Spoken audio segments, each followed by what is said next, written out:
Gosok terus, gosok terus. Emang begitu Ustadz, ya kan? Segala sesuatu yang kita sayang itu kita gosok terus biar makin kinclong. Memang situ aja. Itu juga gosok-gosok terus. Saya juga biasa sih. Ingat nih, Apa tuh? harta itu hanya titipan. Iya, tapi wajar Ustadz. Ya namanya harta itu biar titipan juga. Kita tuh harus hidup enak. Kita juga nggak mau dong hidup minta sama orang lain, mengemis-mengemis. Nggak mau lah, saya nggak mau kayak gitu. Ogah saya. Iya nggak salah sih, tapi kan harta itu hanya titipan. Oh, ya udah. Coba kita bahas aja tema kita hari ini. Harta hanya titipan sementara.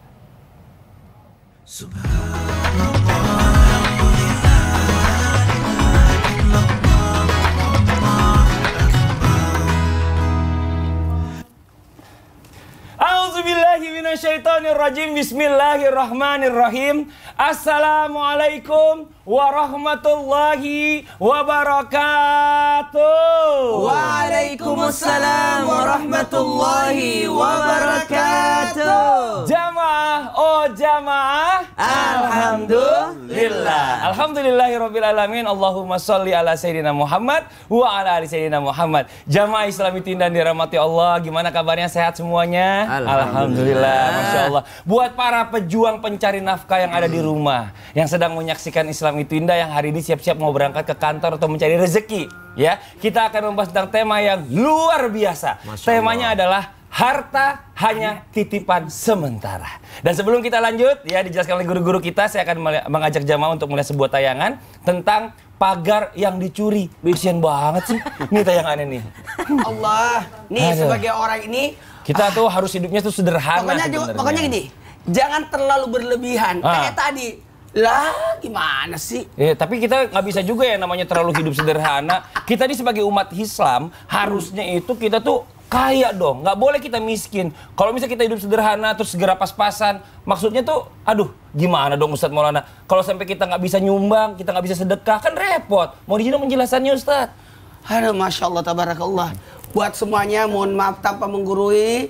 Saya hanya menyampaikan Ustaz Samian Tausiah. Oh iya, boleh. Luar biasa. Keren. Sekeren Ustaz Maulana. Ada kohos saya yang baru. Silakan Ustaz Syam. Tapi guru-guruku Ustaz Maulana, Mas Fadli serta guru-guru kami yang dimuliakan Allah Subhanahu wa taala. Alhamdulillahirabbil alamin wassalatu wassalamu ala asyrafil anbiya'i wal mursalin sayyidina Muhammadin wa ala alihi wa sahbihi ajma'in. Asbahna wa asbahal mulku lillahi rabbil alamin subhanak la ilma lana illa ma 'allamtana innaka antal alimul hakim. Rabbi shrah li sadri wa yassir li amri wahlul 'uqdatam min lisani yafqahu qawli waj'al li wazira min ahli. Amin amin amin ya rabbal alamin. Jamaah Islam itu indah yang dimuliakan Allah Subhanahu wa taala. Maka yang banyak sekali dipertanyakan oleh umat pada saat ini adalah apakah seorang muslim tidak boleh menjadi seorang yang kaya raya? Maka subhanallah, ternyata kita diminta untuk hidup secara ikhlas, ya. Kita diminta untuk hidup itu karena Allah Subhanahu wa taala, beramal soleh karena Allah Subhanahu wa taala, dengan ikhlas, dengan murni karena Allah Subhanahu wa taala. Jadi mau dia kaya raya atau dia mungkin serba berkecukupan atau dia mungkin pas-pasan hidupnya, kalau dia karena Allah Subhanahu wa taala, itulah yang mulia. Jadi bukan berarti menjadi orang kaya adalah sesuatu yang tidak mulia, tidak. Kalau dia menjadi orang kaya, lalu ternyata dunia yang dia genggam ini menjadikannya untuk berorientasi akhirat, dunianya dia jadikan kendaraan akhirat, maka itu adalah sesuatu yang mulia. Bukan berarti kita harus jadi orang miskin, bukan berarti kita nggak boleh punya apa-apa, karena ternyata di dalam Al-Quran disebutkan, ba'da naqul a'udzubillahi minasyaitonirrajim, walladzina idza anfaqu lam yusrifu wa lam yaqturu wa kana baina dzalika qawama. Dan mereka hamba-hamba Allah yang maha pengasih, idza anfaqu, ketika mengeluarkan hartanya, ketika berbelanja, lam yusrifu, tidak berlebih-lebihan, wa lam yaqturu, tapi tidak juga pelit kepada dirinya sendiri, tidak pula pelit, tidak perlu menahan terlalu besar, wa kana baina dzalika qawama. Mereka berada dalam keadaan sederhana atau tengah-tengah. Maka subhanallah, ulama kita atau para sahabat Nabi SAW, kalau dia melihat dunia sebagai tempat yang hina, mereka akan meminta kepada Allah Subhanahu wa taala untuk segera ke akhirat. Tapi kalau dia sedang menggunakan dunia untuk kendaraan akhirat, dia ingin selama-lamanya di dunia atau berlama-lama di dunia. Tahukah kita apa yang sangat diinginkan orang yang berada dalam kuburan? Mereka apa yang diinginkan? Yang paling mereka inginkan adalah hidup kembali. Untuk apa? Di dunia ini tempatnya beramal soleh. Jadi inti kehidupan kita itu bukan di akhirat. Akhirat itu hanya hasil dari apa yang kita lakukan di dunia. Hasil kita beramal soleh di dunia, dapat kebaikan di akhirat. Hasil beramal buruk di dunia, dapat keburukan di akhirat. Maka kalau kita katakan akhirat adalah inti, bukan inti, tapi akhirat adalah efeknya. Efek dari di dunia seperti apa, maka akhiratnya dapat apa. Efek di dunia dia baik, maka dapat kebaikan di akhirat. Maka ulama kita minta panjang umur. Maka guru-guru kita diajarkan minta panjang umur, bukan membenci dunia, tapi menjadikan dunia sebagai kendaraan menuju akhirat. Maka konsep hidup sederhana dalam Islam adalah hidup ikhlas, hidup merasa cukup. Bahkan Nabi mendoakan dirinya dan keturunannya, Allahumma ja'al ahlu Muhammad quta, itu dia minta agar rezeki daripada keturunannya, keluarganya itu selalu cukup. Banyak, ya, cukup saja. Cukup, ya? Cukup, cukup untuk sedekah, cukup sedekah, cukup untuk beli rumah, cukup untuk biaya anak sekolah gitu ya. Jadi cukup, benar juga bahasa cukup ini kan luas sebenarnya. Karena kalau nggak cukup, mau sebanyak apapun merasa tidak cukup. Benar, benar, Masya Allah, luar biasa. Jadi kalau dibilang Islam itu pengennya nggak kaya, salah juga sebenarnya. Gimana Islam mau benci sedekah? Dunia? Tidak. Justru kita kesempatan di dunia ini mengumpulkan harta untuk dunia akhirat nanti. Masya Allah, luar biasa. Bukan begitu, Ustadz Tahir? Iya, apalagi yang namanya orang ya, keluarganya mohon maaf nih, mungkin kurang mampu gitu. Jadi pasti kan dia akan kerja mati-matian nih. Kerja mati-matian mencari nafkah buat keluarganya itu diangkat derajatnya di mata orang. Bukan begitu, Ustadz, mohon penjelasannya. Silakan, dia udah nungguin. Ini jatah saya ini katanya gitu ya. Jangan sampai dikasih yang lain. Baik, bismillahirrahmanirrahim. Assalamualaikum warahmatullahi wabarakatuh. Waalaikumsalam warahmatullahi wabarakatuh. Jamaah. Yeay. Oh, jamaah. Yeay. Alhamdulillah. Alhamdulillahirabbil alamin. Allahumma shalli ala sayyidina Muhammad wa ala sayyidina Muhammad. Di penghujung bulan Rabiul Awal, tepatnya tanggal 29 Rabiul Awal 1444 Hijriah. Semoga kita mendapatkan keberkahan. Amin. 5 bulan 1 hari lagi Ramadan. Masya Allah. Nah, Ustaz AR, ya Masya Allah Tabarakallah, Ustaz Sam, Masya Allah Tabarakallah, dan semua guru-guru kita dimanapun berada. Pertanyaan Mas Fadli tepat sekali. Dan kayaknya Mas Fadli ini yang melakukannya. Mati-matian mencari nafkah ya. Buat supaya keluarga kita nggak dipandang sebelah mata. Iya. Pak, subuh berangkat, tengah malam berpulang. Iya. Ketahuilah, salah nggak? Jawabannya tidak. Kenapa? Kenapa kita mencari nafkah, mencari pekerjaan, mencari kerjaan, mati-matian untuk, mohon maaf, untuk mengangkat derajat, itu tidak salah. Karena dalam hal ini kita harus memenuhi kebutuhan diri dan keluarga. Memenuhi kebutuhan diri dan keluarga. Dalam artian apa? Jangan sampai kita menghinakan diri kita. Dalam hal apa? Bergantung kepada manusia. Berharap kepada manusia. Mengemis. Ingat posisinya. Yang paling mulia memberi. Di bawah memberi, menerima. Lebih hina lagi kalau dia minta. Paling hina lagi ketika dia minta-minta. Memberi, menerima, minta-minta. Ini yang dikhawatirkan. Jangan sampai menjadi fakir. Fakir itu mendekatkan diri pada kekufuran. Ini bahaya. Kenapa? Banyak orang muda digoda dan sebagainya karena kehinaan dirinya. Menghinakan dirinya. Bergantung kepada manusia. Sehingga mohon maaf, dia bisa dikendalikan. Menjadilah budak harta. Cuma dalam hal ini, Islam mengajarkan sesuatu yang bersifat qanaah. Apa itu bersifat qanaah? Merasa cukup. Apalagi ada namanya syukur. Ada namanya wara. Ini luar biasa. Penataan yang luar biasa. Bagaimana kita menjadikan dunia ini, betul tadi, hanya sebagai alat. Bukan sebagai tujuan. Tujuannya tetap akhirat. Jadi dunia ini hanya sebagai alat. Dan untuk menghindarkan diri kita dari kehinaan tadi. Jadi memenuhi kebutuhan diri, keluarga, menghindarkan daripada kehinaan. Dan yang lebih hebat lagi, kalau kita bekerja untuk membantu sesama sehingga menaikkan derajat kita menjadi orang yang mulia. Tepuk tangan dulu dong, Masya Allah, luar biasa. Duduknya begitu juga. Tepuk tangan. Tapi ini Masya Allah luar biasa nih buat jamaah Islami Tindak yang ada di rumah Ustadz ya. Katanya saya pernah dengar nih, kalau kita bicara masalah tentang keberkahan itu adanya di sedekah. Gini, sebenarnya kalau berbicara tentang yang namanya keberkahan, ada kunci sebenarnya. Apa tuh? Kunci yang terbaik adalah sedekah. Wa ma anfaqtum min syai'in fa huwa yukhlifuhu. Akan datang lebih banyak lagi, lebih banyak. Tapi kalau misalnya konsepnya sedekah, kalau kita punya mobil kita sedekahin. Kalau misalnya kita punya tabungan kita sedekahin. Kalau kita punya uang harta banyak, hartanya kita sedekahin. Bukan begitu, Ustadz Air. Mau dijelasin. Iya, kita mau pesan Maulana lagi. Aku udah mancing mau jawab. Ini Ustaz Maulana Bismillahirrahmanirrahim. Assalamualaikum warahmatullahi wabarakatuh. Waalaikumsalam warahmatullahi wabarakatuh. Apakah kemudian lantas semua yang kita punya hari ini, mobilkah, rumahkah, atau apapun itu, kita gerakkan untuk hal yang disebut dengan sedekah. Pertama kita dudukkan masalah dulu, seperti yang tanya Bang Fadli tadi, bahwa sesungguhnya sedekah secara bahasa adalah diambil dari kata-kata as-sidqu atau as-siddiq, yang artinya jujur atau benar. Nah, para ulama mengatakan kenapa zakat juga terkategori sedekah, bahkan dia sedekah wajibah. Di antaranya apa yang dikatakan oleh Imam San'ani dalam kitab Subulus Salam, bahwa sedekah summiyati sadaqah sadaqatan li'annahu alamatu sidqi imani syakhsin. Kenapa demikian? Karena dia sebagai bentuk nyata atas klaim dan pembuktian bahwa dia mengaku beriman kepada Allah. Nah, itu dulu. Tinggal nanti pembagiannya, ada yang wajibah yaitu zakat, ada yang mustahabbah dan sunnah, ada macam namanya. Ada infak, ada sedekah yang kita kenal sedekah, bahkan ada wakaf. Wakaf juga kategorinya adalah sedekah juga. Yang dimana dikatakan oleh para ulama, 3 hal yang tetap langgeng bagi seseorang saat dia sudah meninggal dunia. Shadaqatin jariyah maksudnya adalah al-waqfu. Kata para ulama itu adalah wakaf. Jadi kalau ditanya tadi apakah kemudian kalau kita punya kita keluarkan begitu, nah itu tadi. Bahkan para ulama mengatakan Anda tidak mesti kaya, tidak harus kaya untuk bisa sedekah. Gitu. Yang menarik konsep wakaf itu tidak ada batas ambang minimum harta yang kita harus miliki.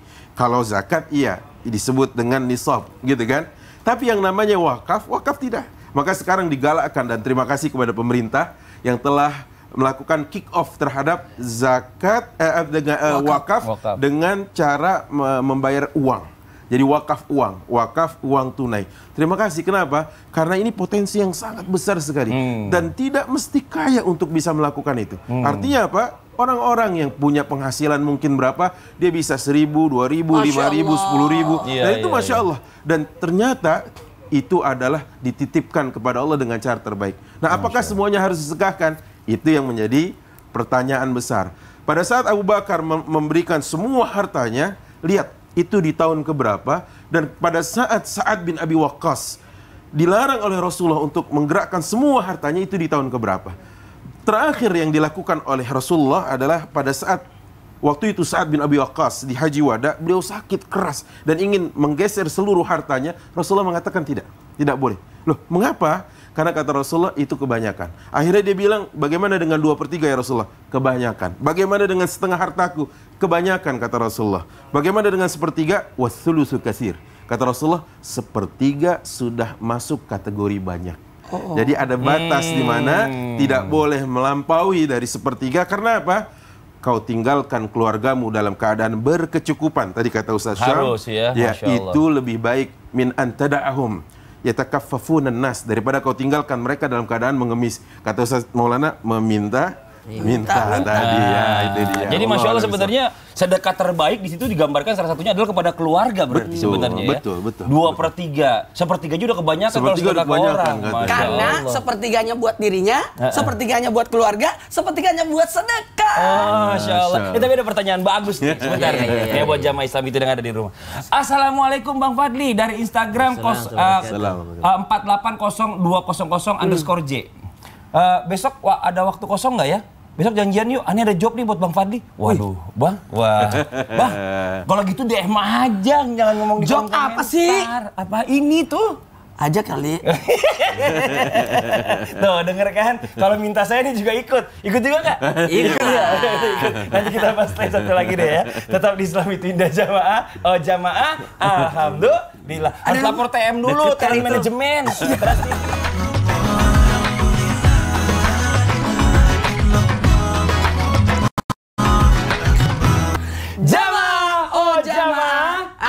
Alhamdulillah. Alhamdulillahirrahmanirrahim. Kembali lagi di Islam itu Indah, Jamaah Islam itu Indah dirahmati Allah. Yang baru bergabung kita ingatkan lagi, hari ini kita sedang membahas tentang tema harta hanya titipan sementara. Alhamdulillah. Nah, Ustadz Maulana, gini. konsep harta nih. Konsep harta itu sebaiknya kita mengambil mencari yang halal saja. Ngapain yang haram? Kan sudah dikasih rezeki. Kenapa mesti harus mencari yang haram? Tapi kita bicara masalah yang haram ini kadang-kadang udah kejadian.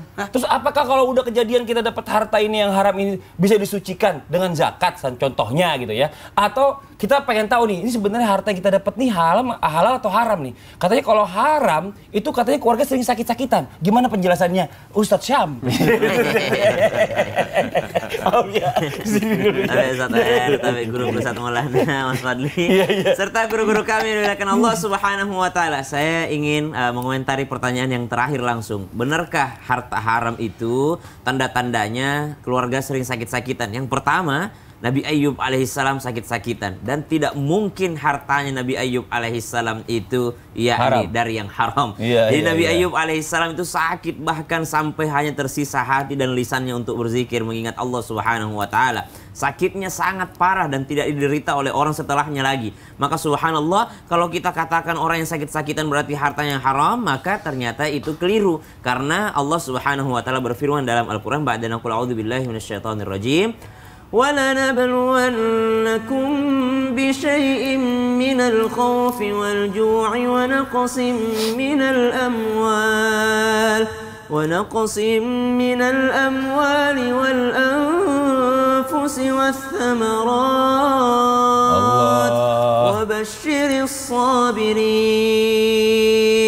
Dan sungguh kami akan menguji dari sedikit daripada kelaparan, sedikit daripada kekurangan, sakit jiwa, subhanallah. Maka ternyata memang semua manusia hidup di dunia ini mesti ada sakitnya. Supaya apa? Supaya tidak mengaku Tuhan. Seperti Fir'aun. Fir'aun dalam riwayat disebutkan tidak sakit, ya, bahkan sehat terus hidupnya. Makanya dia mengaku sebagai Tuhan, subhanallah. Jadi sakit itu bukan ciri-ciri orang yang memakan harta haram. Karena kalau kita mengatakan kalau harta haram membuat sakit, betapa banyak di luar sana yang mungkin tiap hari mengkonsumsi alkohol, mohon maaf, tiap hari mengkonsumsi sesuatu yang diharamkan bagi orang yang beriman, namun ternyata hidupnya sehat-sehat saja. Tapi hati-hati, kalau ada orang mengkonsumsi yang haram, maka berbahayanya bagi dirinya. Ketika dia sakit, maka mestinya sebagai orang yang beriman introspeksi diri. Jangan sampai ini memang daripada rezeki yang haram. Cuma kita sebagai orang tidak boleh memvonis orang lain yang sedang sakit bahwa dia gara-gara harta yang haram. Yang kedua, pertanyaan yang pertama kami jawab bahwasanya bagaimana cara membersihkan. Kalau sudah terlanjur nih, ternyata rezeki kita ada sesuatu yang haram di sana atau tercampur dari sesuatu yang haram, maka yang pertama bertaubatlah. Kenapa? Karena dalam Al-Quran disebutkan, ba'da naqul a'udzubillahi minasyaitonirrajim, ya ayyuhalladzina amanu ittaqullaha wa dharu ma baqiya minar riba in kuntum mu'minin.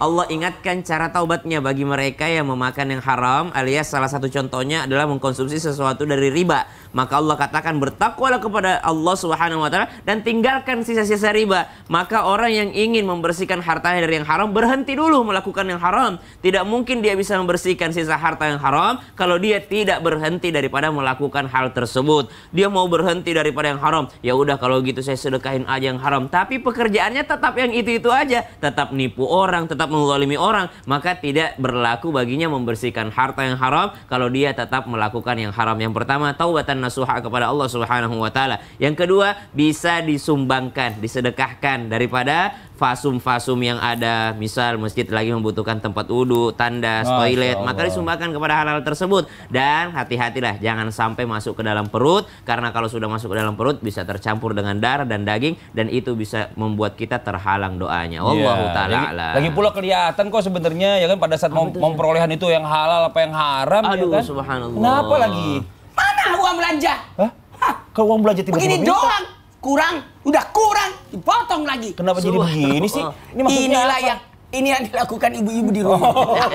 Saya kira Ustaz lagi curhat. Enggak. Oh, jadi emang suka gitu. Maksudnya ya namanya uang belanja ini kadang suka jadi perdebatan antara istri kepada suaminya. Sebenarnya berapa sih ukurannya ya? Nah, kita pengen tahu juga. Dan gara-gara ini nih, Mon, izin nih Ustadz Air nih. Banyak suami istri gara-gara masalah fulus atau masalah perekonomian, ini bisa jadi mengakibatkan perceraian.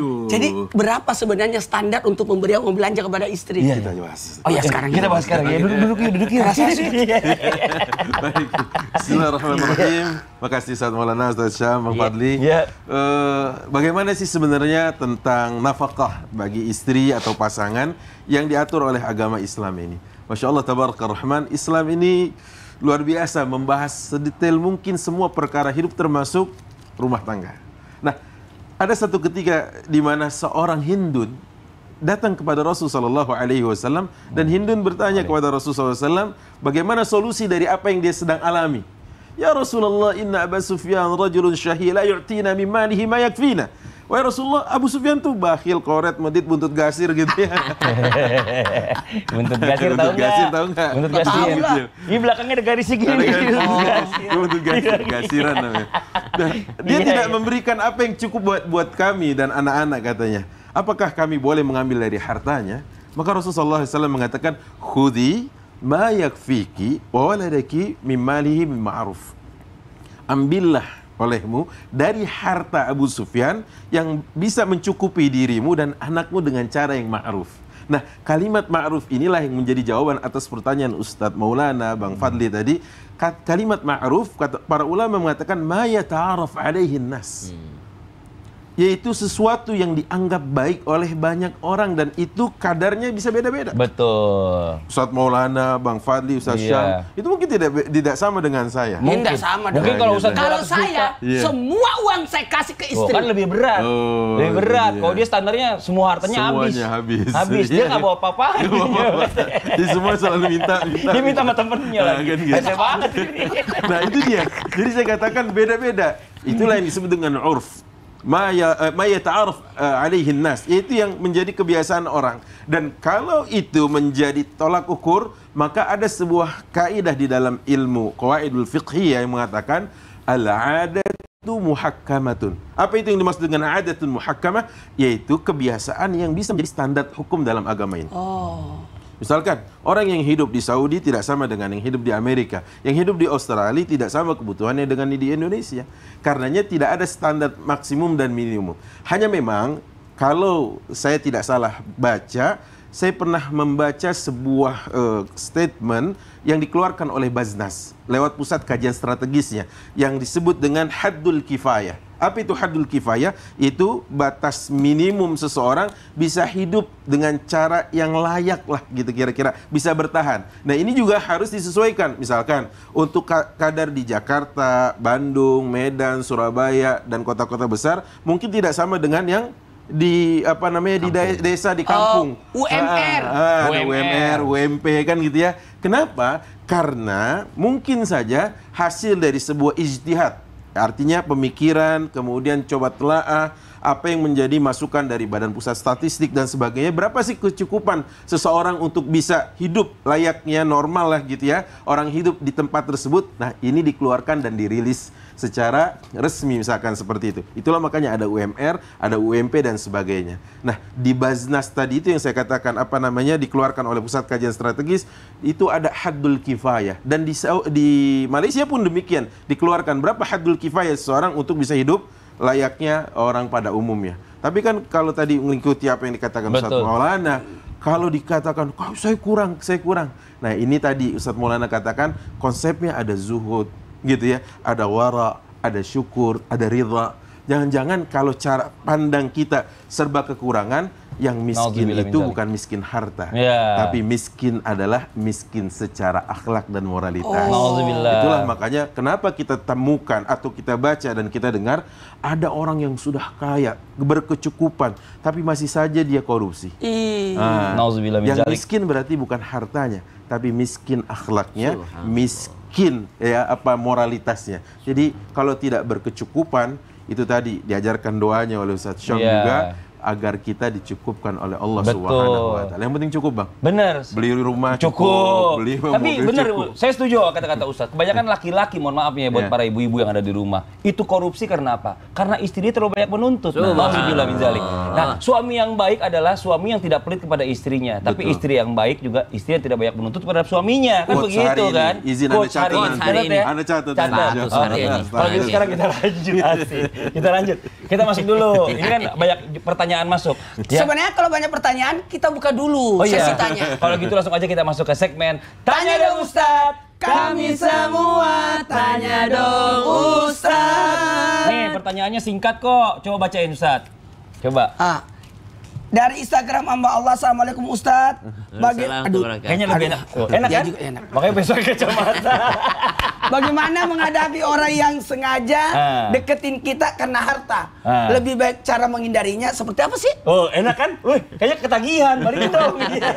Kita jawab. Ustaz Syam, jawab singkat Ustaz Syam. Izin, silakan. Baik, bismillahirrahmanirrahim. Berbahagialah yang pertama. Berarti kalau ada orang yang mendekati kita karena harta, maka berbahagialah. Berarti orang itu menganggap kita punya harta. Berarti orang itu menganggap kita bukan orang pelit. Betul. Karena tidak ada satupun manusia yang ingin dekat-dekat dengan orang pelit. Tidak ada satupun manusia normal yang ingin dekat-dekat dengan orang yang kikir. Tidak ada yang mau. Semua kita mau dekat bergaul dengan orang yang dermawan.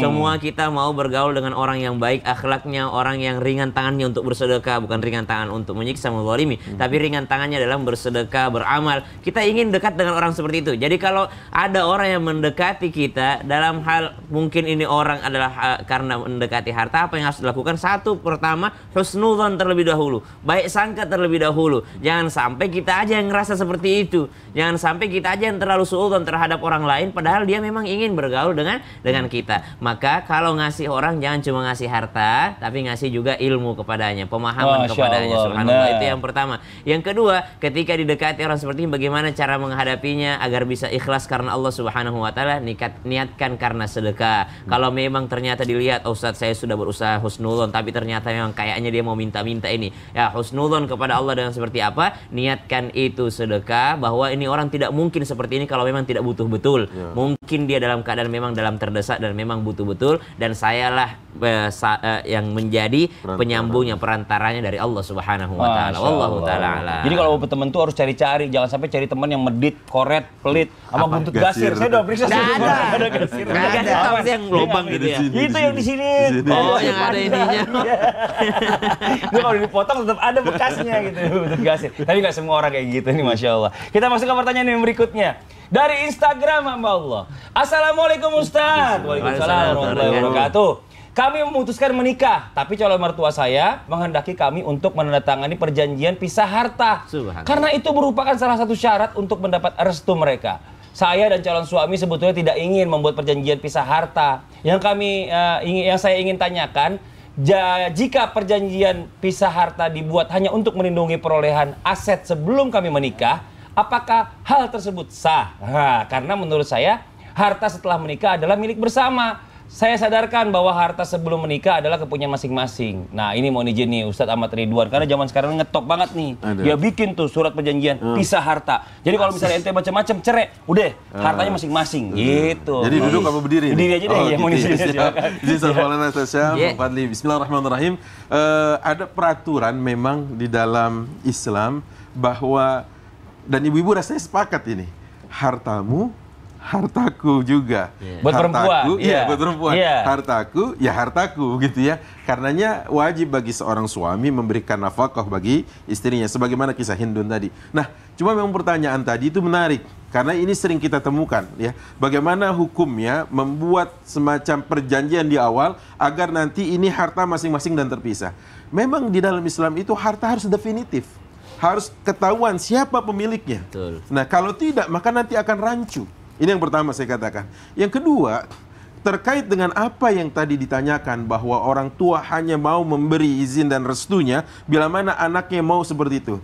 Mungkin dalam benak saya kita harus husnuzon kepada orang tua ini dalam rangka untuk mengantisipasi kalau memang nanti kita ini salah dalam memberikan definisi ini begini dan itu seterusnya. Betul. Kenapa? Saya katakan begini. Contoh, harta yang statusnya mahar yang diberikan oleh calon suami kepada calon istrinya nanti itu milik mutlak istri. Bahkan orang tuanya tadi nggak boleh cawe-cawe di sana. Apalagi seorang suami bilang waktu dia mungkin di PHK atau apa, dia deketin, dia colek gini istrinya, dia bilang bininya, mana kemarin gelang yang 2 kilo. Gelang 2 kilo gimana berat banget. Jalannya geser istrinya. Gitu. Nah, itu nggak boleh kecuali dengan ya hadian maria. Kata Allah Subhanahu wa taala harus dengan keridhaan seorang istri untuk memberinya. Karena itu harta dia. Nggak boleh itu. Makanya maaf gitu, tatkala saya memberikan mahar berupa satu set tafsir kepada istri saya, sekarang saya kalau mau baca itu izin dulu Ustaz. Oh. Izin, karena itu punya dia. Oh, maharnya tafsir ya? Tadinya cuma hafalan Quran, cuma saya tambahin itu gitu. Jadi artinya apa? Kita nggak boleh sembarangan untuk itu. Itu yang pertama. Yang kedua, kalau nanti bicara tentang ya cerai itu kan bukan cuma cerai hidup ya, cerai wafat itu juga nanti biar tidak tercampur dalam bab warisan itu penting. Kenapa? Ini harta siapa, ini harta gimana. Makanya di dalam hukum kompilasi hukum Islam KHI disebutkan nanti ada yang disebut dengan istilah harta gonogini. Nah, sebelum nanti dibagi harta itu berupa harta warisan dari mendiang almarhum atau almarhumah, maka dibagi dulu. Ini dalam peraturan kompilasi hukum Islam kita di Indonesia. Kenapa? Karena ada istri yang mungkin tidak bekerja, tapi dia harus diberikan apa? Apresiasinya terhadap kehidupannya sehari-hari di rumah. Nah itulah makanya bila mana beli rumah, bila mana beli apa tadi, kalau memang istri ada di situ sumbangsi, berapa persenkah, berapa tenorkah? Misalkan dia ambil tenor 10 tahun. Istri membagi ya haknya tadi dengan cara, oke, saya mengangsurnya selama 5 tahun. Maka 5 tahun nih suami, maka tadi saya katakan ada hak istri 5 tahun di sana, atau sepanjang itu 5 kali 12, 60. Tenor milik si istri. Itu di luar dari waris. Di luar dari warisan. Jadi keluarin itu dulu. Keluarin dulu itu hak dia. Nah, tapi aneh saran Ji, jangan begitu juga. Kenapa? Masa kasih istri 2 kilo 2 kilo. Ntar istri tangannya gede, suaminya beneran. Oh, istri saya lebih berotot daripada saya masih 2 kilo 2 kilo. Sambil jalan istrinya begini terus. Sebenarnya bisa dititip Bisa itu dititip, di ya? bank. Oh, di Bank bank. Ridwan. Iya. Ketawa-ketawa. Jangan ketawa-ketawa aja. Apa sih? Boleh ngutang nggak? Boleh. Orang lagi bahas harta, kenapa malah utang? Ini berkaitan sama ikhtiar. Banyak orang yang udah ikhtiar ya buat jamaah Islam itu yang ada di rumah, udah segala macam dia lakuin, ternyata nggak dapat. Akhirnya ngutang, boleh nggak? Boleh ngutang nggak? Buat beli itu rumah yang ada kolam renang. Boleh nggak kita ngutang? Apa sih? Mau tahu? Mau. Kita bahas setelah yang satu ini ya. Jangan kemana-mana ya, tetap bisa Tindak Jamaah, oh jamaah. Alhamdulillah. Buat beli yang ada kolam renangnya itu, mintanya 5 miliar.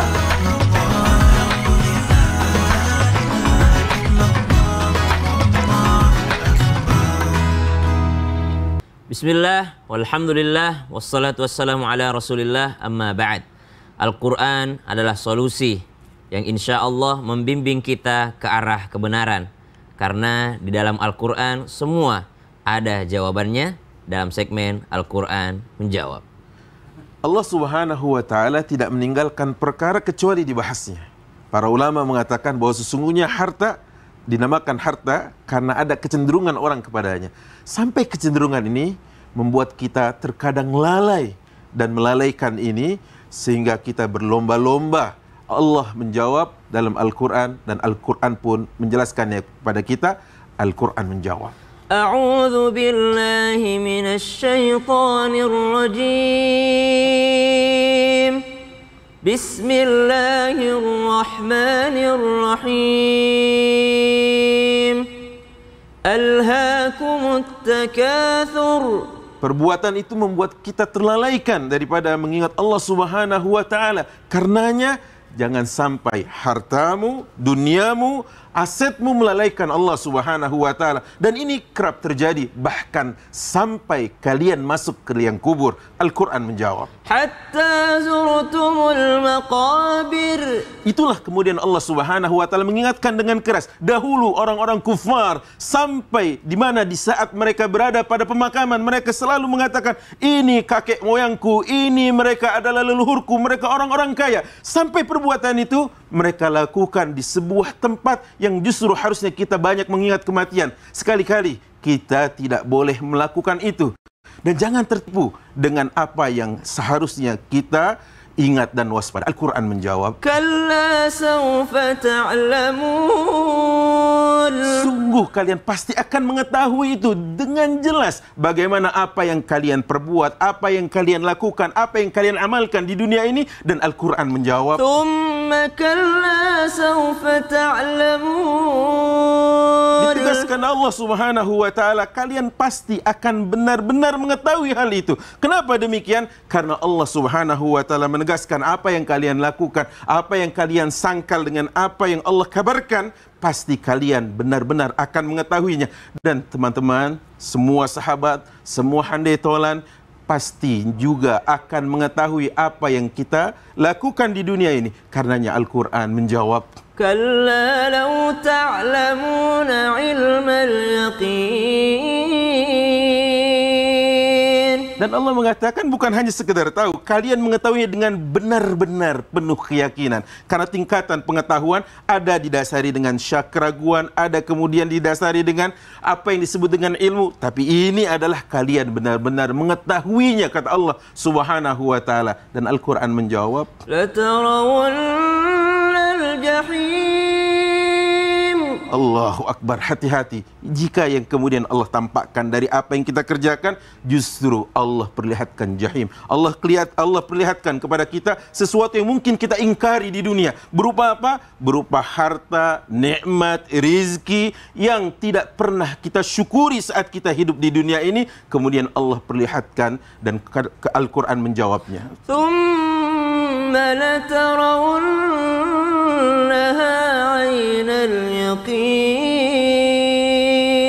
Diulangi oleh Allah, pasti kalian akan melihatnya ini dengan ilmu yang nyata dan yakin. Karenanya setiap nikmat, hatta syurbata ma'in fi yawmin har, bahkan seteguk air, kata Abdullah bin Abbas, di tengah panasnya terik hari itu yang melintas kerongkongan kita dan membasahinya, pasti kalian akan ditanya tentang hal itu. Dan Al-Quran pun menjawab, thumma latus'alunna yawma idzin 'anil na'im. Ada perimbangan terhadap nikmat yang Allah berikan. Ada perimbangan, disuruh menceritakan. Wa amma bi ni'mati rabbika fahaddits. Ceritakanlah, kabarkanlah, sampaikanlah nikmat yang Allah berikan kepada kalian. Tapi juga ada perimbangan. Di ayat ini Allah katakan, pasti kalian akan ditanya terhadap nikmat yang Allah berikan kepada kalian. Saudaraku karena Allah, camkan baik-baik. Harta yang halal, Allah akan tanya dan Allah akan hisab tentang harta tersebut. Dan harta yang haram, Allah akan azab dan Allah akan berikan hukuman. Sehingga pantas kalau kemudian di mana ada hadis yang mengatakan harta diauditnya 2 kali oleh Allah. Rizki diauditnya 2 kali oleh Allah. Dari mana kau dapat, kemana kau belanjakan. Subhanallah, begitu indah Allah apa yang diingatkan kepada kita semua dalam Al-Quran tentang harta ini, Ustaz Air. Allahu Akbar. Subhanallah, bahkan sampai disebutkan hatta zurtumul maqabir, sampai ke kuburan. Subhanallah. Bahkan ada orang-orang yang memendam hartanya, ingin ikut ke dalam kuburannya hartanya. Padahal dalam riwayat juga disebutkan ada beberapa yang mengantarkan kita. Harta pun ikut mengantarkan kita ke kuburan kita. Tapi ternyata harta tersebut tidak masuk ke liang kubur kita, tidak masuk ke alam barzakh. Ada mungkin yang memaksakan, oh kalau gitu saat saya pengen hartaku masukin aja ke lubang kubur. Mungkin masuk ke lubang kubur, tapi tidak masuk ke alam barzakh.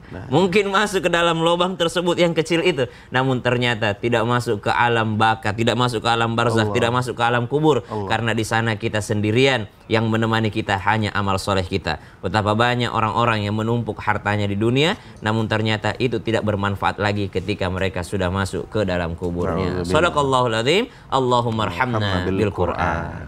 Jamaah, oh jamaah, alhamdulillah. Alhamdulillahirrabbilalamin. Kembali lagi di Islam Itu Indah, masih membahas tentang tema kita hari ini, harta hanya titipan sementara. Tapi penasaran nih, Masya Allah luar biasa. Tadi orang yang nguburin barang hartanya di mana itu? Saya mau ambil hartanya itu di kuburannya. Pertanyaan saya tadi nih, kalau nggak ada harta sama sekali, apalagi nggak ada yang ngasih utang, keluarganya nggak mau kasih hutang atau nggak mau kasih pinjam uang, nah itu bagaimana? Kan doa aja nggak cukup, kita harus action dong, Ustaz. Apakah boleh mengutang 5 miliar dengan Ustaz Muhammad? Mohon izin penjelasannya, silakan. Silakan. Izin Ustaz Air dan Ustaz Sam ngutang-ngutang apa saja. Bismillahirrahmanirrahim. Allahumma shalli ala sayyidina Muhammad wa ala sayyidina Muhammad.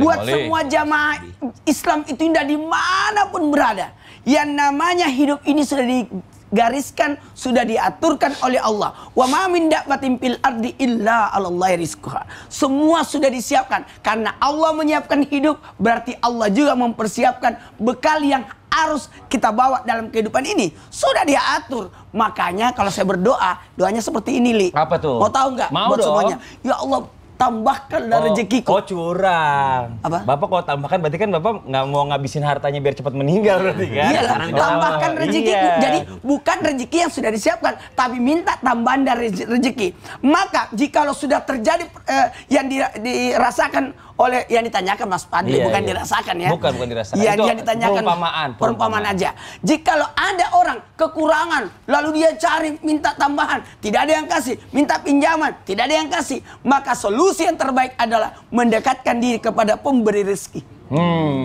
Solusi yang terbaik adalah mendekatkan diri kepada pemberi rezeki dan yakin semua sudah ada rezekinya. Betul. Sudah diatur oleh Allah. Ketahuilah, yang namanya Siti Hajar berlari dari Safa dan Marwah, berlari dari Safa Marwah. Di mana didapat? Apakah ada di Safa? Apakah ada di Marwah? Ternyata jauh di sana.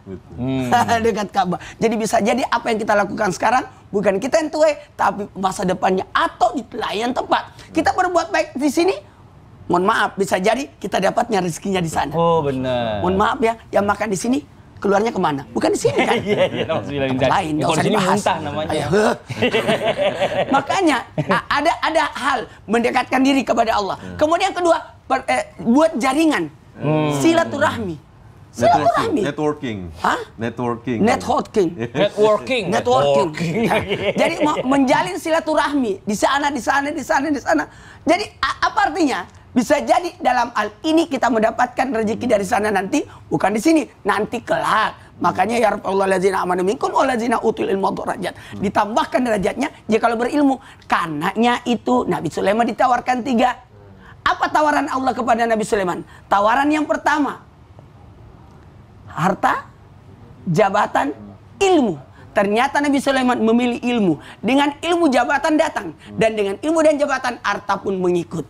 Maka yang terbaik adalah berbuat baik sebanyak-banyaknya. Berbuat baik sebanyak-banyaknya. Dan kebaikan itu tidak mesti menggunakan materi. Bisa jadi senyuman, bisa jadi kebaikan. Ada namanya orang bersedekah bukan harta, tapi bersedekah dengan pikiran. Masukan. Ada orang bersedekah dengan tidak memiliki harta, tapi bersedekah dengan tenaganya. Jadi tidak menutup kemungkinan ada orang kaya, betul kata Ustaz Air, bukan kekayaan materi, tapi kekayaan hati. Karena mohon maaf ya, kaya itu di sini. Di hati, bukan pada hartanya. Karena betapa banyak orang banyak hartanya, tapi pelit. Nauzubillah min zalik. Bahkan ada orang bisa dirasakan kebaikannya dari apa? Dari perbuatannya, bukan pada hartanya. Benar. Tapi zaman sekarang ini salah satu yang memancing keributan pastinya nih, nauzubillah min zalik. Itu bicara masalah tentang harta orang tua atau gini. Sebenarnya gini. Kebanyakan orang, salah satu yang menyebabkan orang berselisih karena persoalan harta warisan. Itu dia makanya. Nah sekarang bagaimana nih ya, sebagai orang tua nih Ustadz Ayer mohon izin ya. Orang tua, Apakah pas banget ya. sebagai orang tua nih Ustadz Maulana ya kan, saya tinggal sendiri soalnya. Iya. Ini kalau masih hidup sama anak-anak ini terus ribut, apakah hartanya dibagiin aja pada saat orang tuanya ini masih hidup atau nunggu orang tuanya mati dulu baru dibagi warisan? Itu bagaimana yang Ada terbaik? solusinya itu? Solusinya seperti apa? Kita jawab sekarang. Dijawab boleh deh, silakan. Baik, Tafadhol. izin Ustaz Maulana, Bang Fadli, Ustaz Syam. Jadi kalau bagi-bagi warisan sebelum meninggal, bener nggak? Ada sering ditanyakan gitu oleh jamaah. Pertama saya luruskan, bagi-bagi warisan sebelum meninggal adalah kesalahan fatal dan kesalahan yang sangat besar sekali. Ya. Namanya aja warisan berarti harta, statusnya harta yang ditinggalkan oleh si mayit. Itu namanya warisan. Nah kalau dibagi-bagi masih hidup, itu namanya hadiah, namanya hibah, kan gitu. Nah, yang kedua, kalau kita membaginya saat hidup, ya pastikan kalau anak Anda lebih dari satu, yang lain juga dapat. Ya, kenapa? Karena ada seorang sahabat namanya Bashir, ayah dari Nu'man. Dia punya ada 9 atau 8 anak, cuma yang dikasih oleh Bashir si Nu'man saja. Sahabat Nu'man. Kata Rasulullah, kau tidak bagi yang lainnya kah? Tidak. Apakah kau ingin jika bakti anakmu yang tidak diberikan tadi juga beda kepadamu? Kalau Nu'man kemudian dibagi terus dia berbakti, terus yang lain nggak dibagi, nggak berbakti, ayo gimana? Akhirnya dia pulang dia bagi. Nah, kemudian yang ketiga, bagaimana solusinya? Biar anak itu tidak berantem terkait dengan harta. Satu, apa yang dikatakan guru kita barusan penting dan itu adalah harus di bold dan dikasih underline. Wih, berarti begitu pentingnya. Itu pentingnya. Kalau perlu ada stabilo, di stabilo ya. Bahasanya tinggi banget. Harus di stabilo. Nenek di rumah harus di stabilo. Apa itu? Kata Ustaz Maulana tadi, apa itu ilmu? Mengilmui sesuatu. Nanti guyup, rukun, damai, tentram. Kenapa? Karena biasanya yang ribet itu nggak tahu ilmunya. Dan perlu diingat bahwa yang namanya harta, ya, kalau dia tidak dikelola dengan baik, hati-hati. Ada harta orang lain yang kita ambil secara zalim. Walaupun itu saudara kandung kita. Betul. Itu pentingnya makanya ilmu waris. Dan perlu diingat ilmu waris itu ilmu pertama yang diangkat oleh Allah Subhanahu wa taala dari muka bumi ini. Karenanya yang pertama, lakukan itu, bekali anak dengan harta dengan ilmu sebelum dibekali dengan harta. Yang kedua, kalaupun memang harus dibagi saat dia masih hidup, tadi dia harus dibagi sebagaimana yang satu dapat, yang lain pastikan dapat.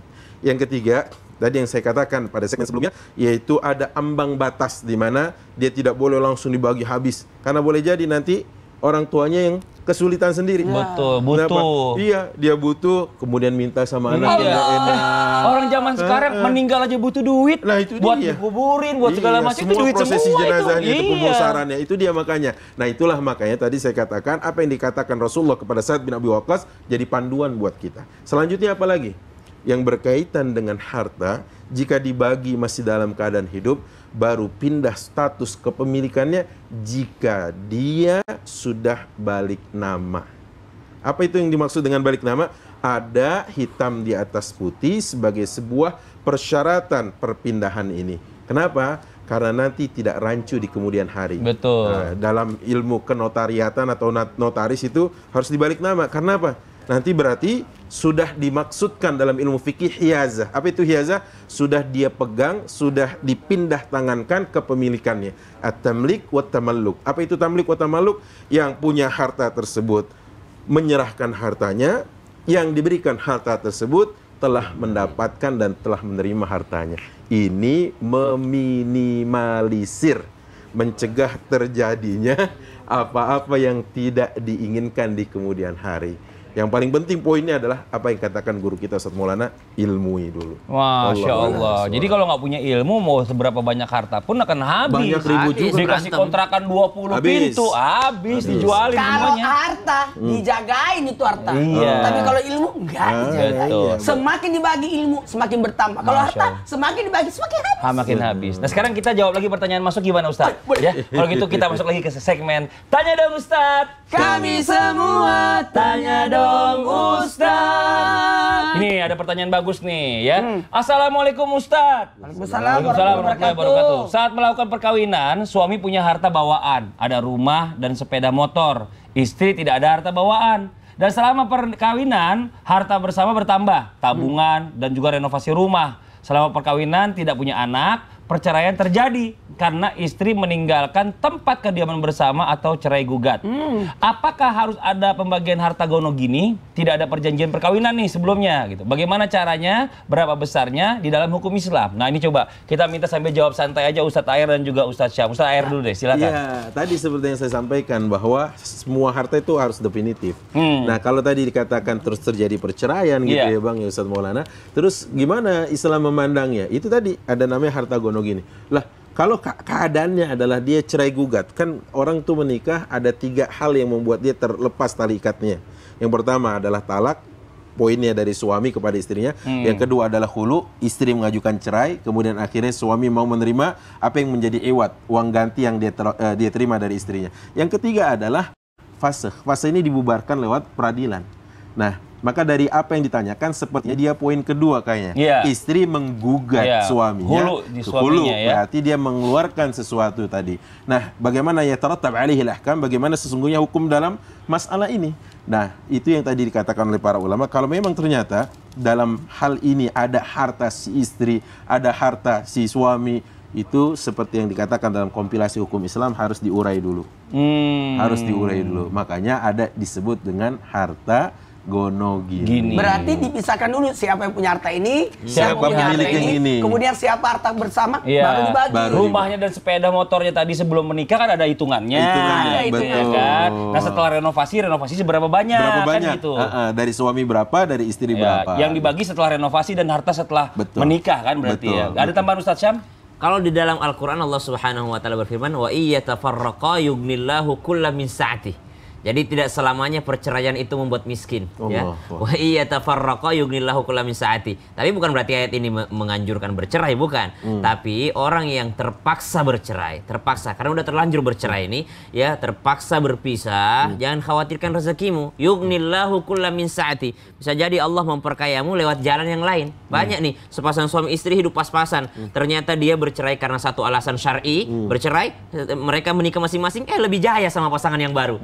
Dua-duanya malah dua-duanya malah lebih jaya. Karena memang janji Allah seperti itu. Wa iyyatafarraqa yughnillahu kullam min sa'ati. Bukan kami menganjurkan berpisah, tapi kalau udah terlanjur berpisah, maka jangan khawatirkan rezeki. Udahlah, yang lalu biarlah berlalu. Sudah relakan. Kalau memang tidak ada haknya di situ, kenapa itu mau diperkarakan? Bukannya melakukan perceraian karena ingin terbebas daripada orang itu. Kenapa sudah terbebas dari orang itu masih memikirkan hartanya? Kenapa sudah terlepas dari manusia itu atau suami yang tadi itu, tapi masih menginginkan harta yang ada di rumah itu? Itu berarti belum melepaskan sepenuhnya, belum melepaskan 100%. Maka yakinlah akan rezeki Allah, itu yang pertama. Yang kedua, lebih baik selanjutnya banyak-banyak untuk melakukan persiapan atau banyak ilmunya. Karena harus tahu yang tadi itu, ternyata dalam Islam tidak ada yang disebut harta yang tidak jelas kepemilikannya. Mesti jelas kepemilikannya. Harta sebelum menikah ini punya suami, ini punya istrinya. Setelah menikah mesti dibagi. Kalau memang ada uangnya istri masuk ke dalam rumah tersebut, dipastikan dulu, ini kamu hadiahin kepada saya semua enggak gitu. Dihadiahin aja gitu. Walaupun ada uang suami di situ, dihadiahkan kepada istri misalnya, atau istri yang beli mobil, tapi ini atas nama kamu aja deh, saya hadiahkan kepada kamu, hadiah ulang tahun misalnya. Jadi jelas siapa yang punya mobil, siapa yang punya rumah, meskipun nanti pada akhirnya langgeng terus sampai jannahnya Allah Subhanahu wa taala, itu tetap jelas siapa pemiliknya karena urusannya nanti sampai ke warisan. Wallahu taala. Ya, jadi orang kalau menikah itu memang nggak pernah mau berharap bercerai, tapi kalau bisa saat terjadi, dulu kan pernah ada rasa cinta, udahlah saling mengerti aja satu sama lain, ya kan? Dan nggak pengen ketemu lagi kan? Kalau ketemu lagi rujuk namanya dong, ya. Oke, kita lanjut lagi ke pertanyaan yang berikutnya. Ini ada bagus nih pertanyaan ini Ustadz Maulana nih. Ya, selama ini dia belajar ilmu mistis untuk mendapatkan harta, tapi di satu sisi dia rajin sumbangan ke anak yatim dan ke masjid juga. Kalau kayak gitu, ya gimana ya? Harta yang dimiliki berkah nggak Ustadz? Nah, coba. Gini. Untuk membahas ini, kita akan bahas setelah yang satu ini. Jamaah, alhamdulillah. Saya mau tahu seluk-beluknya, dari mana dia dapat. Oh iya.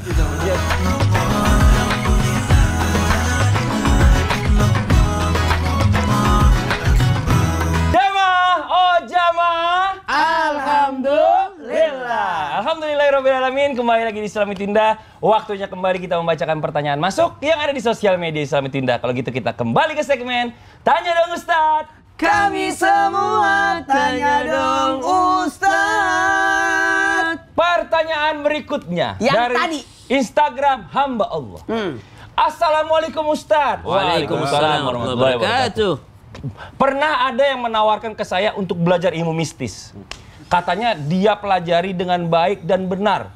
Insya Allah katanya. Sedikit demi sedikit harta bakal terkumpul. Dan saya mengamalkan itu. Alhamdulillah. Sekarang saya udah punya toko. Saya juga rajin memberi sumbangan ke anak yatim dan ke masjid. Berarti harta yang saya miliki gak syirik kan Ustadz? Benar kan ya Ustadz? Wah ini cari pembenaran nih, bagaimana Ustadz Maulana? Segala sesuatu yang bergantung selain daripada Allah, berharap selain daripada Allah, ini membahayakan. Membahayakan buat dia karena jatuhnya syirik. Dan ketika syirik ini menyekutukan Allah, ini hati-hati ya, menyekutukan Allah, meminta selain daripada Allah, berharap selain daripada Allah, berusaha dan tidak mengikuti syariat Islam yang sudah diaturkan. Kenapa? Dia tidak akan mendapatkan keberkahan. Rusak syahadat. Ketika rusak syahadat, pahala ibadahnya habis. Nauzubillah min dzalik. Dan tapi hartanya kan banyak Ustaz. Saya sedekahkan. Saya sedekahkan. Bisa jadi atau itu namanya istidraj.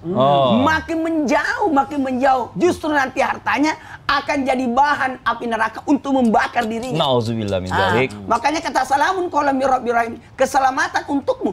Selamat apa? Semua harta kita menjadi selamat buat diri kita. Justru menjadi pengantar, bukan penahan, bukan pembakar, bukan bahan bakar buat dirinya, tapi menjadi penyelamat buatnya, membantu dirinya, menolong dirinya.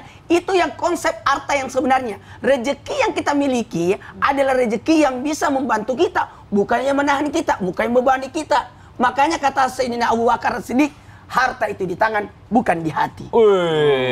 Harta itu di tangan, bukan di hati. Maka jangan sampai harta ini justru merusak ibadah. Harta itu mengantarkan kita untuk pergi umroh. Harta itu mengantarkan kita untuk bangun pesantren, membantu orang sesama. Bahkan mohon maaf, jangan sampai harta ini justru menghalangi kita untuk dekat kepada Allah. Sibuk dengan hartanya sehingga lupa mendekatkan diri kepada Allah. Sibuk dengan hartanya sampai dia diperbudak. Gara-gara hartanya dia lupa salat, lupa ngaji, lupa beribadah. Ini nauzubillah summa nauzubillah. Maaf ya, astagfirullahaladzim. Semoga harta ini tidak menyebabkan kita berpaling hati kita kepada untuk mengingat kepada Allah. Justru tidak ada manfaatnya. Nabi Sulaiman kaya. Tapi luar biasa. Justru kekayaannya sehingga bisa mengurus semuanya, bisa merawat semuanya. Itu hebat. Justru pernah Nabi Sulaiman alaihissalam berkata, hartaku ini aku bisa memberi makan semua. Tapi ternyata tidak. Yang memberi rezeki adalah Allah. Masya Allah. Terima kasih. Mungkin ada yang mau ditambahkan dari guru kita Ustaz Tahir nih. Dari sisi itu tadi, siriknya itu. Bersedekah. Ya begini Ustaz, izin sama Ustaz Syam. Jadi Bang Fadli, Allah mengatakan di Quran surat 6, surat Al-An'am ayat 44, posisi paling kiri bawah. Kata Allah, "Falamma nasu ma dzukkiru bihi fatahna 'alaihim abwaaba kulli syai' hatta idza farihu bima utu akhadnahum baghtatan fa idza hum mublisun." Catatan buat yang bertanya, kata Allah, tatkala mereka lalai dari konsep bagaimana menjemput rizki secara syar'i. Tadi kata Ustaz Maulana kan gitu. Ini mereka lalai menjemput rizki secara syar'i, konsepnya bagaimana? Maka fatahna 'alaihim abwaaba kulli syai'. Enggak tanggung Allah bilang kami buka semua pintu itu. Kok bisa punya toko, bisa punya kendaraan, punya rumah, punya tempat tinggal, punya ini, bisa sedekah, bisa punya ini buat anak yatim. Kata Allah, kami malah buka itu. Bukan langsung diambil, tapi apa? Hatta idza farihu, tatkala benar kok apa yang dikasih tahu sama dia, benar kok yang disampaikan ke dia, saya bisa ngamalin dapetin semua. Fatahna 'alaihim abwaaba kulli syai' hatta idza farihu biha utu akhadnahum baghtatan. Saat itu baru Allah ambil dengan seketika dan sekonyong-konyong. Nah itulah hati-hati. Jadi apa yang dikatakan Ustaz Maulana tentang istidraj, ingat harta itu harus berberkah. Harus ada keberkahan di dalamnya. Nah konsep keberkahan, fattaqullaha wa ajmilu fit talab. Kata Rasulullah apa? Bertakwalah engkau kepada Allah dan cari cara terbaik dalam menjemputnya. Nah itu dia. Jadi takwa itu penting. Yang pertama, wa ajmilu fit talab. Cari cara yang baik dalam menjemputnya. Bagaimana cara yang terbaik? Bukan dengan mengamalkan amalan-amalan mistis seperti yang ditanyakan oleh penanya atau hamba Allah tadi. Jadi ayo sama-sama dua hal ini kita lakukan seperti yang dikatakan Ustaz Maulana tadi. Apa itu? Yaitu bertakwa kepada Allah. Sulaiman bertakwa kepada Allah. Abdurrahman bin Auf, Abu Bakar Siddiq bertakwa kepada Allah. Wa ajmilu fit talab. Apa arti ajmilu fit talab? Yaitu perbaiki cara jemputnya. Caranya dengan baik, caranya tidak menipu, caranya Allah ridha, caranya dengan tidak ada gharar yang kami singkat dengan maghrib, maisir, gharar, riba misalkan. Nah, itu yang kami sarankan. Adapun tadi dengan cara-cara syirik, nauzubillah min dzalik. Kata Allah, ana aghna syuraka 'ani syirik. Aku zat yang paling tidak butuh itu, kata Allah. Man amila amalan asyraka ma'i ghairi taraktuhu wa syirka. Siapapun yang mengamalkan amalan yang dimana dia menyekutukan aku dengan sesuatu apapun, taraktuhu wa syirka. Lihat, dengan tegas Allah mengatakan, aku tinggalkan sekutu tadi. Enggak butuh Allah. Masya Allah. Itu penting ya, Bang? Ya, jadi kalau Allah itu punya konsep sebenarnya bicara masalah tentang harta ini yang bagus adalah mau mendapatnya dari mana, sedekahnya kemana, mengeluarkannya kemana, dari mana kemana gitu. Jadi ya. harta itu halal dalam mencarinya, halal prosesnya, halal jenisnya. Jadi tiga konsepnya. Halal melaksanakannya, halal prosesnya, halal itunya. Masya Allah. Terima kasih banyak guru-guru. Nah, Masya Allah, buat jamaah Islam itu yang ada di rumah, waktunya sekarang kita mendengarkan muhasabah yang dibawakan oleh guru kita Ustadz Syam, dilanjutkan doa yang dipimpin guru kita Ustadz Ahmad Ridwan. Silakan, tafadhol Ustadz Syam. Innama amwalukum wa auladukum fitnah wallahu indahu ajrun azim. Allah Subhanahu wa taala di redaksi berbeda dalam surat Al-Anfal dan juga di dalam surat Taghabun. Innama amwalukum wa auladukum fitnah. Sesungguhnya harta kalian dan anak keturunan kalian itu semuanya adalah ujian. Yang namanya ujian, ada yang lulus, ada yang tidak lulus. Jadi tidak selamanya harta ini adalah keburukan bagi seorang yang beriman. Tidak selamanya dunia ini adalah sesuatu yang buruk. Kita diminta untuk berziarah kubur. Salah satu, kata Imam Al-Ghazali, salah satu hikmahnya orang pergi berziarah kubur supaya dia semakin semangat hidupnya. Kenapa? Ketika dia berziarah kubur, dia mendengarkan suara-suara orang dari dalam kubur mengatakan, laula akhartani ila ajalin qarib fa asaddaq wa akum minas salihin. Kita berziarah kubur supaya semangat hidup, bukan ingin mati, tidak. Tapi mendengarkan orang-orang dalam kubur membayangkan, mereka semua ini dalam kubur berkata, laula akhartani ila ajalin qarib, ya Allah seandainya engkau tangguhkan dulu sebentar saja, aku bisa hidup kembali ke dunia ya Allah, fa asaddaqa wa akum minas salihin. Aku ingin sekali bersedekah ya Allah, aku ingin menjadi orang yang jujur ya Allah, aku ingin berlaku baik ya Allah, dan aku ingin menjadi orang yang saleh. Berarti kita yang masih hidup berusaha saleh. Maka kata ulama kita, mohon maaf, orang yang paling tidak tahu diri adalah mereka yang ingin segera mati. Mereka yang ingin mengakhiri hidupnya. Bahkan naudzubillahi min dzalik, mereka yang bunuh diri. Kenapa? Karena orang yang mati semua pengen hidup kembali untuk memperbaiki amalannya. Dunia ini bukanlah tempat yang tidak baik. Dunia ini adalah tempat kita mengumpulkan pundi-pundi amalan sehingga kita menikmatinya nanti di akhirat. Sehingga kita menikmatinya nanti di Jannatul Firdaus. Berapa banyak orang yang ternyata menjadikan harta itu adalah standarisasi kebahagiaan. Kalau kenyang itu adalah standarisasi kebahagiaan, bisa makan itu adalah standarisasi kebahagiaan, maka kenapa Nabi mesti kelaparan?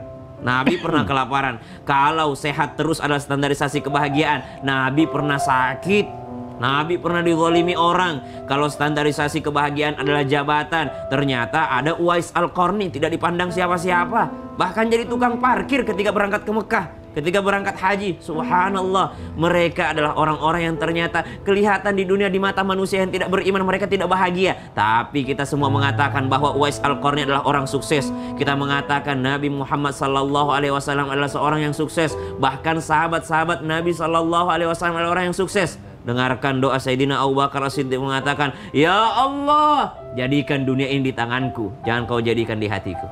Jadikan dunia ini di tanganku, bukan di hatiku.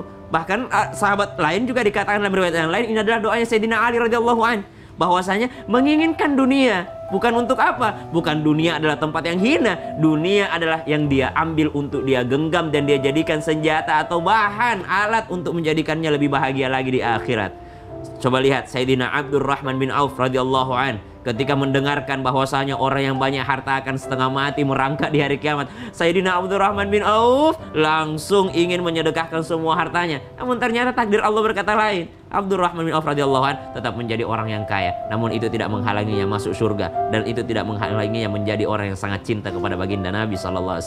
Harta adalah ujian, jadikan ujian ini kita lulus di dalamnya. Gimana cara lulusnya? Jadikan harta tersebut kendaraan menuju Jannatul Firdaus. Bismillahirrahmanirrahim. Alhamdulillahirabbil alamin. Allahumma salli ala sayyidina Muhammad wa ala ali sayyidina Muhammad. Silakan Ustaz. Bismillah, alhamdulillah. Wassalatu wassalamu ala rasulillah. Allahumma aslih lana dinana. Amin. Alladhi wa ismatu amrina. Wa aslih lana dunyana. Amin. Allati fiha ma'ashuna. Wa aslih lana akhiratana. Allati ilayha ma'aduna. Waj'alil hayata ziyadatan lana fi kulli khair. Waj'alil mauta rahatan lana min kulli syarr. Ya Allah, perbaiki pemahaman agama kami karena ia adalah pegangan hidup kami. Amin. Perbaikilah dunia ini karena sementara waktu kami tinggal dan menetap di sini. Perbaikilah akhirat kami karena kepadanya kelak kami pasti akan kembali. Jadikan sisa usia kami senantiasa menorehkan amal kebaikan dalam lembar catatan amal kami. Jadikan kematian sebagai peristirahatan bagi kami dari segala keburukan yang kami lakukan atau kami peroleh. Amin. Rabbana hadza du'a wa minkal ijabah. Rabbana atina fid dunya hasanah wa fil akhirati hasanah wa qina adzabannar. Wa sallallahu wasallam ala nabiyyina Muhammad walhamdulillahi rabbil alamin. Amin amin ya rabbal alamin. Masyaallah, alhamdulillah, demikianlah perjumpaan kita hari ini, semoga bermanfaat. Sekali lagi mohon maaf atas segala kekurangan. Wabillahi taufiq wal hidayah. Wassalamualaikum warahmatullahi wabarakatuh. Waalaikumsalam warahmatullahi wabarakatuh. Salatullah, salamullah